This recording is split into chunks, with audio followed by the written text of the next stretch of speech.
कधीच नाही चुकणार तुमचे फेवरेट टीव्ही शोज झी5 सोबत, तेही एकदम फ्री। तुम्हाला शिक्षा द्यायची असेल तर माका द्या, मी तयार आहे। पण दादा, तुमच्यासारख्या माणसाक भोगूचा लागता, म्हणजे देवाक देव घरातून बाहेर काढल्यासारखा हा।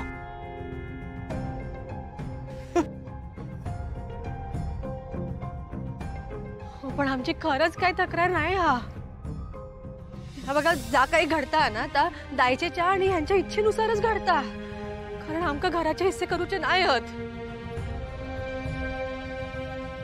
आणि ते कधी होणार पण नाहीत। पण म्हणून काय याचा अर्थ हे आपल्या भावंडांवर नाराज आहेत तर असं पण नाही होत। आम्ही खय घर सोडून गेला, मांगरात असते राहतो तर आपण तर घराचा हिस्साच हा। उमा,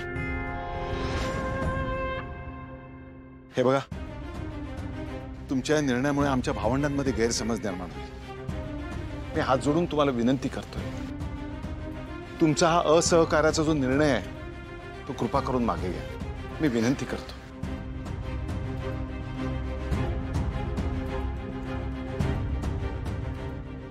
आता बोलून काय उपयोग दादा? झाला तुझा समाधान? जा करूच होता तर करून झाला ना। दादा, उमो, आता तुम्ही कशाक नाटक करतास? घरात मोठमोठ्याने बाता केलंस आणि आमका सगळ्या गावासमोर गुन्हेगार ठरवलंस।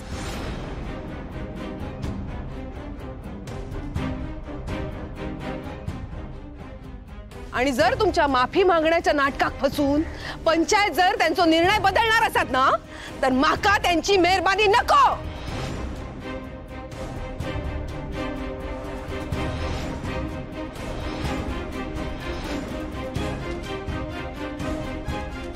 लाली, जरा शांत बस ना, मोठी माणसं आहेत ना।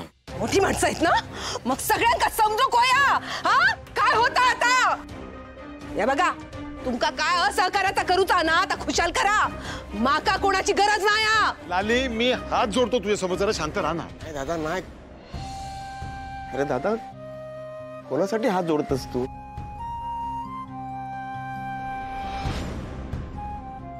जिका तुझ्या प्रेमाची कदरच नाही त्याच्यासाठी।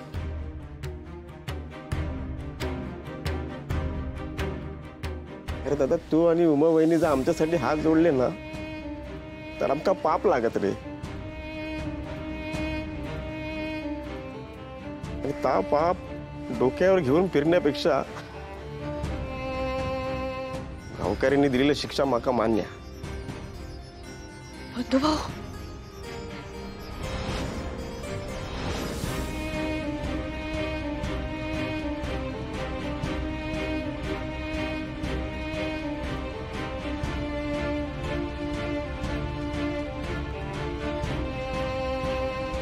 बंधू,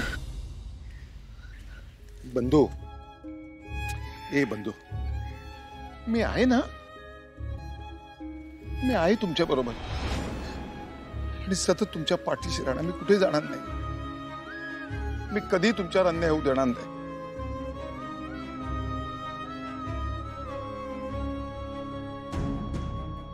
आणि लाली, मी तुझा भाऊ आहे, वैरी नाही।